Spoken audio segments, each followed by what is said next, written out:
So welcome everybody to the webinar today, where we're going to be talking about putting paperwork, policies, and procedures in place for your ABA practice.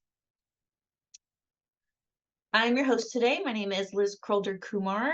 I am an enterprise customer success lead here at Central Reach, and I am also a BCBA. Been working in the field for about 10 years now, and my primary passion and focus in the field is actually in organizational behavior. So I have worked on the clinical front, but I've also done about half my career on the operations side. So I'm actually really excited to talk to you all about policies and procedures, which is probably not very common that people get so happy about this topic. But before we jump in, just some housekeeping. We do have the Q&A button for you to submit any questions or feedback. You can do so at any time.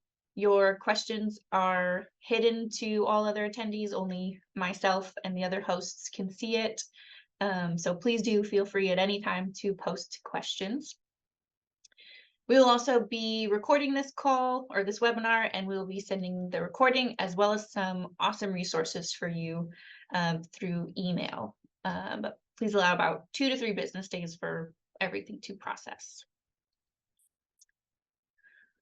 All right, so for today's agenda, we're going to be discussing paperwork, policies, and procedures that are necessary for you to run an ABA practice. Starting with staff and employee documentation.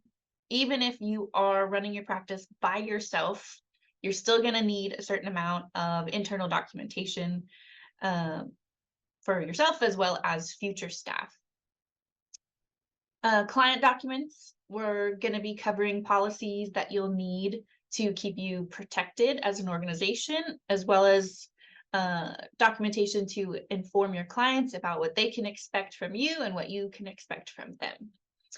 Then we're going to wrap it up with how to manage all of your policies, procedures, and paperwork. All right, so first, what kind of documents should you have for your staff? So starting from the beginning of your new employee's life cycle, the resume and application stage. So when the time comes to start hiring your staff, you're going to want to create a standard application process. A standard process allows you to collect the basic contact information, but also details about their past work experience. You also are going to want to stay organized and have a process for tracking all of the resumes and applications that you'll be receiving. So no matter how you're posting your job listings, when responses come through, you're going to need a way to organize it all and categorize it so you can identify who is a potential candidate, who may not be. You're going to want to also develop some screening questions to help you filter out the top talent that you're going to want to interview. So you want to think about some questions that are important for you and your business and have those prepared in advance. The employee handbook. So an employee handbook is very important and super helpful for you as an organization.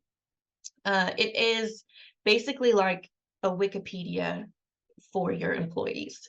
It encompasses a lot of material and pretty much anything that they need to know about your organization and what's expected of them as an employee. So first and foremost, it should define your company's mission and values, which are the guiding principles of your organization. Every decision that you make as a business owner and every decision that your employees make should be in alignment with those mission and values. So it's very important that your employees know what the mission and values are and understand what they are and how they're incorporated into the day-to-day of their work. The employee handbook should also set expectations for your employees. They should understand what is expected of them, such as their roles and responsibilities or their job description. If you have paid time off policies, social media policies, anything along those lines, having these expectations set up front is really going to help reduce any conflict with new employees, reduce any unexpected surprises. It'll reduce people saying, well, I didn't know we could do that, or we couldn't do that. And it should always serve as a reference for staff moving forward. If they ever have questions about how they're supposed to do something, they can first reference their employee handbook. The employee handbook can also simplify your onboarding process.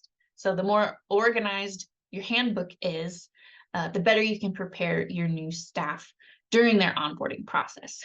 There are a lot of different ways you can format your employee handbook as well. A lot of organizations just use a Word document or a PDF document, but I have seen employee handbooks that have been created on the web, for example, or like a PowerPoint style employee handbook to just make it a little bit easier to consume, so you're not just overwhelmed with too much text at once.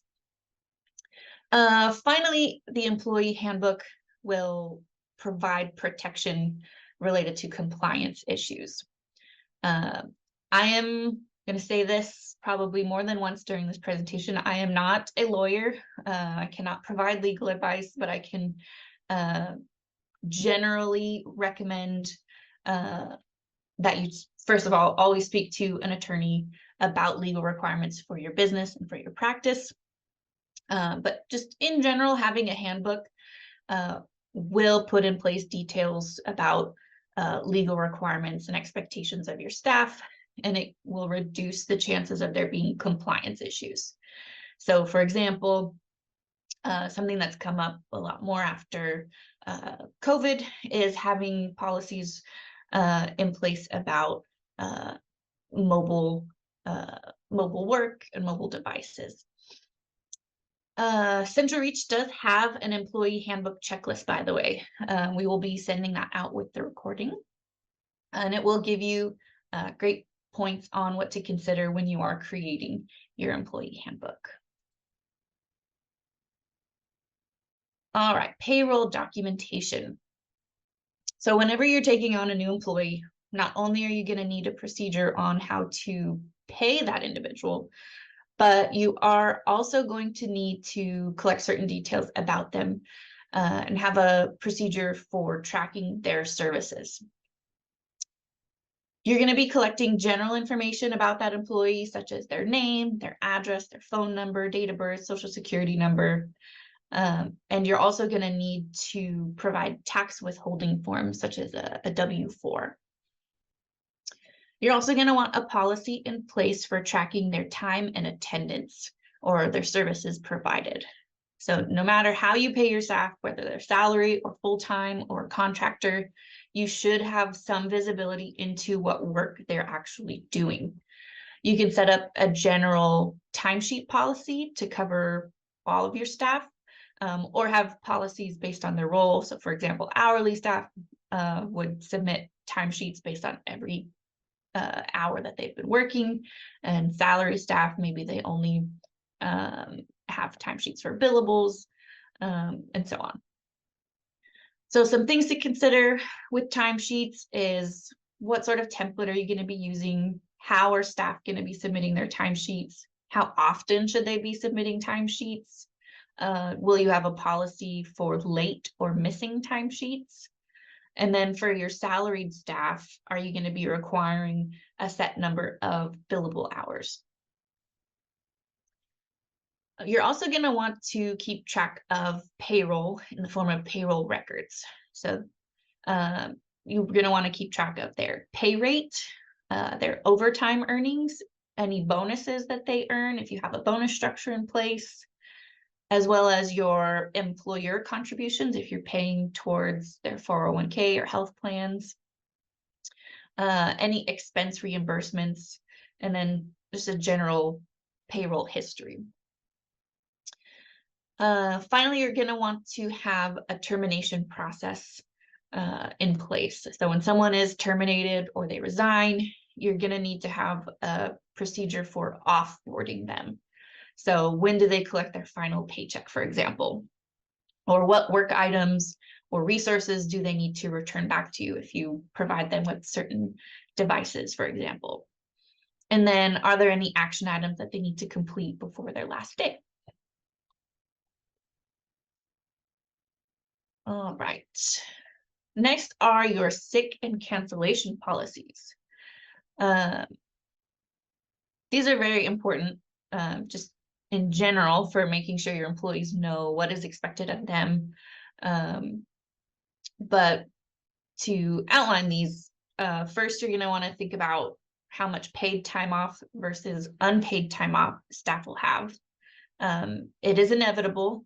People get sick. Staff are going to call out, whether they're sick or for other personal reasons. So you're going to want a policy in place for time off. And then what is considered, what qualifies for paid time off, what qualifies as unpaid time off. And then how are you going to be tracking and managing time off? So how should your employees be requesting time off? Are they supposed to call an office? Are they supposed to send an email? Is there a form that they submit? So having all of that clearly documented for your staff will help reduce any confusion and then help you keep track of all of the call outs and requests that you're receiving. An optional thing to think about is if you are going to want to offer makeup for the missed time. So you might want to offer the ability to make up a missed session. So when they're out, obviously it will impact the services that you're providing to your clients. So you might want to offer makeup sessions. That way your clients are still getting the services that they need. One more thing to think about with sick and cancellation policies are leave of absence policies. In the event that a staff member might have to take a leave of absence, you also need to protect your business. So you need to have a documented procedure in place so you can plan on how to ensure your clients aren't severely impacted.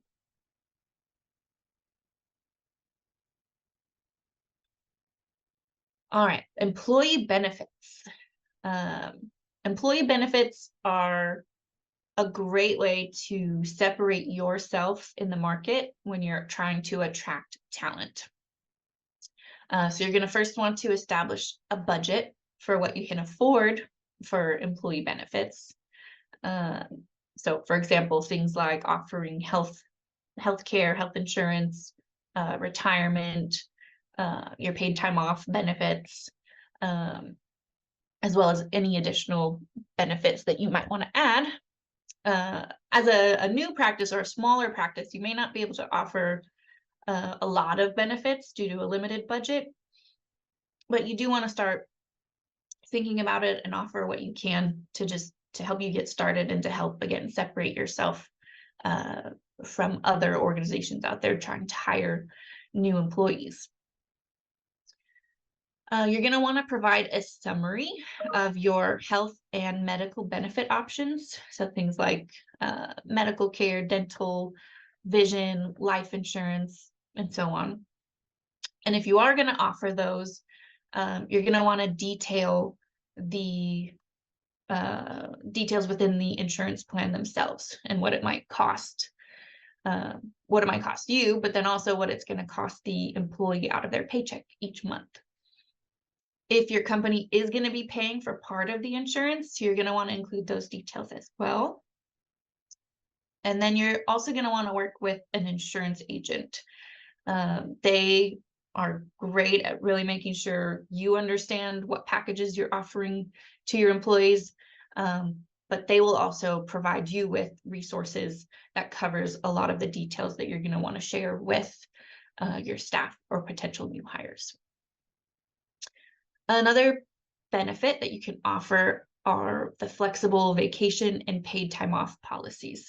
This can be really useful for helping your staff reduce any burnout, and it can increase morale for your entire company.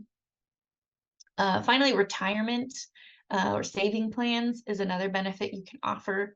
Again, an advisor specifically an investment advisor, can help you put some plans together for your staff. There are also certain tax advantages to offering retirement plans, and an insurance advisor, an investment advisor will be perfect for helping you understand what tax benefits you qualify for. All right, last one is staff training, certificates, and evaluations. So we are in the healthcare industry. We have a majority of our workforce requires a certificate, and in some states licensure as well.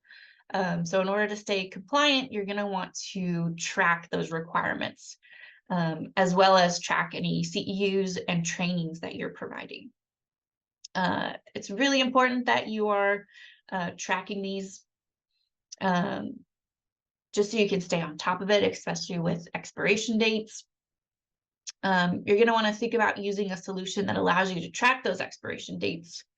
That way you can stay compliant. It's really helpful to have something that is easy to look at, so you can quickly see which staff member is coming up on their expiration date, so you can work with them on meeting whatever requirements are needed for renewal. And then again, depending on your state, you may also need to track state licensure expiration dates in addition to their certification expiration dates. It's really great if you as an organization can provide ongoing training for your staff based on your role, especially if you're able to provide CEUs for your staff that need CEUs. So you are running an ABA practice and want to continually be compliant at all times. And with billing regulation changes to local, state, or federal laws, and the industry itself is constantly changing, you're going to want ongoing training to help make sure your staff is operating at peak efficiency and maintaining that compliance. You'll want to create evaluations and competency packets for RBTs. This way you're able to not only provide the training for the RBTs so that your RBTs can receive their certificate, but also so that you can track it efficiently. With new employee training and illness prevention program, depending on the role of your employee, there is a standard employee training that you're going to have to provide, and you're going to want to document it. So some standard training programs include things like HIPAA compliance requirements, security requirements, the bloodborne pathogens training, active shooter, and preventative strategies. And as you get into roles like RBT, schedulers, billers, and other roles, you're going to want even more specific training programs that cater to that role. So something to start thinking about now is how you're going to track completion of those programs and how to make it repeatable for your future employees. Something to consider is to use a learning management system, which is a great investment that helps you track everyone's progress with what trainings they're required to go through, so that you can assign a training to them. They can take it, you can see their progress. You can even see like lots of cool data about, time to completion and things like that. Central Reach does provide a learning management system called CR Institute as an example of a great solution. It provides ongoing training, compliance trainings, but it also provides BACB recertification, CEUs, and there's just a whole catalog of courses that are already built in. Okay, a lot of employee documents. Now we're going to switch over and talk about documents for your clients. All right, so from the beginning of a client's life cycle with you as a provider, you're going to want to include a lot of information and documents up front. And you can do this with your intake forms. So during the intake process, you're going to be collecting details about your clients and their caregivers. You'll need their basic information, like their name and address, but as well as more specific information like billing information. So information about the client's insurance company, their insurer ID. That way you can turn around and request an authorization for assessments. You're going to be wanting to get information about any copays or private pay details. That way you can provide documentation to your client to outline their financial responsibility. That way, when it comes time to pay for copays and out-of-pocket expenses, it's not a surprise to clients. Your intake packet should also include an authorization for release of information. All right, additional forms to include in your initial intake packet when you're onboarding your clients is to include cancellation and sick policies. So what is the policy for when your clients have to cancel? How much notice do they need to provide? Do you allow makeup sessions? Is there a fee for canceling an appointment? How many absences are allowed per month, for example? So you're going to want to have that all outlined and documented. That way you can review it with your client, have them sign it so that they understand their responsibilities and what's expected of them. You're also going to want to review scheduling policies. So, for example, like what areas do you as an organization service, and how often do you update or change scheduling? So, for example, a lot of practices will adjust schedules based on the school year. So when school's not in session, it's like a new round of, okay, what is your availability starting this month? And they'll kind of redo schedules. So having that outlined ahead of time so parents know to expect that is very helpful. You're also going to want to outline communication policies. How should parents expect to hear communication from you? Do you want to know their communication preferences? For example, not everybody reads emails, so you're going to want to know if they prefer a phone call or a text. That way, when you do send out communications, you can feel a little bit more comfortable and confident that your parents are actually reading it. If you do offer text reminders, you're also going to want to let them know that there may be fees incurred with their phone provider. And if you're sending any marketing emails, you're going to want to give them the option to opt out of those email communications. And then for incoming communications, getting things from your clients, you're going to want to list appropriate procedures for how to do that. For example, if they're canceling, do you have a preferred method for them to let you know, but whether it's calling on the phone or emailing and so on. Finally, in your intake packet, you're also going to want to include legal forms.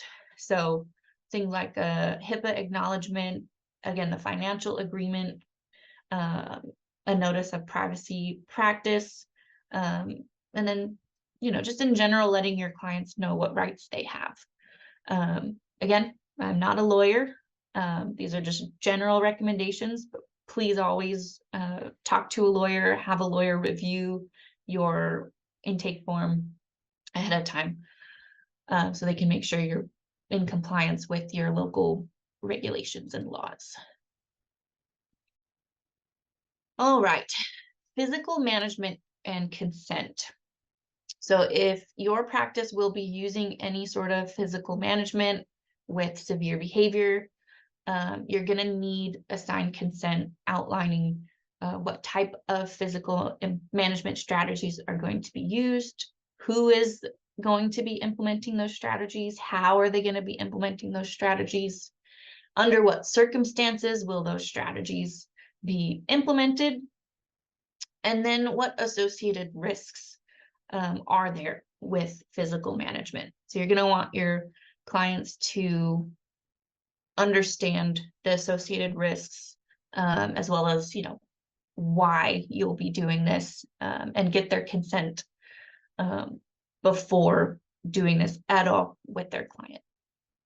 And again, always talk to a lawyer about physical management, but also about your entire client intake paperwork. Before I move on, the client intake packet, or all of those policies, procedures, and agreements, it's a really good idea to review those with your clients at least every year. When you're onboarding with a new company, you're getting a lot of information at one time, and so it can be easy to forget. So it's a good idea to provide refreshers at least every year.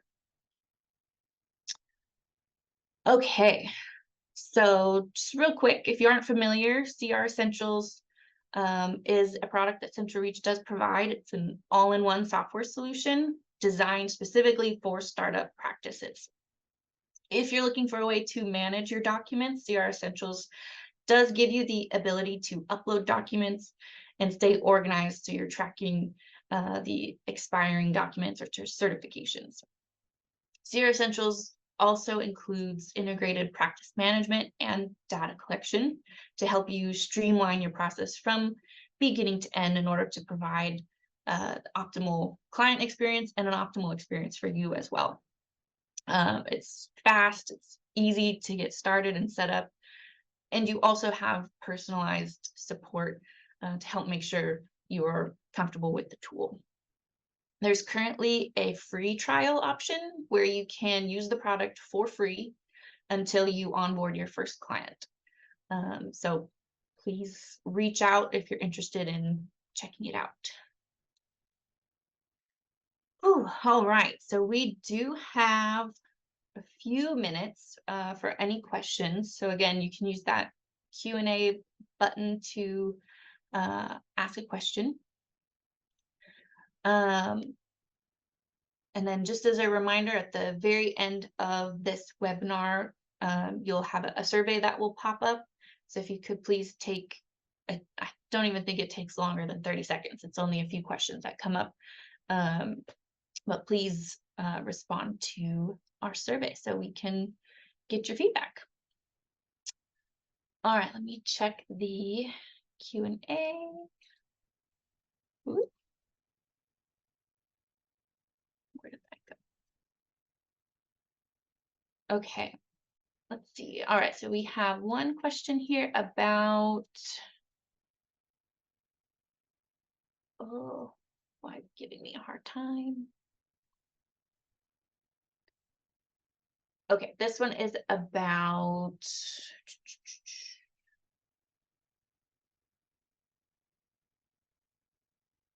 there we go.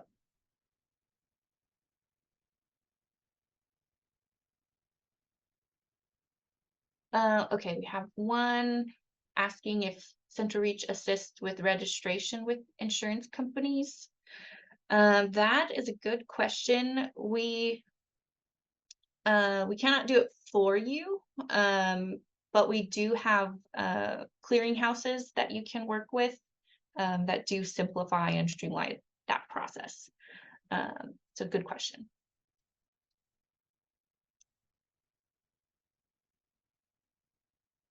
Okay, another question. RBT recertification, is that done solely through the software, or does the BCBA have to sign off on the training? The software, if you're asking about the training software, that is for just tracking their training hours. And then there's a whole process with the BACB for submitting the information, like all the training hours, and a BCBA has to review certain information. So I would definitely recommend referring to the BACB guidelines on recertification, but our software does help with the tracking. So it provides you with like a little report or certification to show that this person completed X number of hours towards recertification, and that's what you can submit to the BACB. All right, good question. All right, that is it. We are up for time. So once again, thank you all for attending this webinar. If you did have any questions that come up after we end, please feel free to send them to us. We're happy to help answer any questions you have. Once again, once we end the webinar, there will be a survey that will pop up. So please take a few moments to answer those questions. But that's all we have for you. Thank you all, and hope you have a great rest of your day.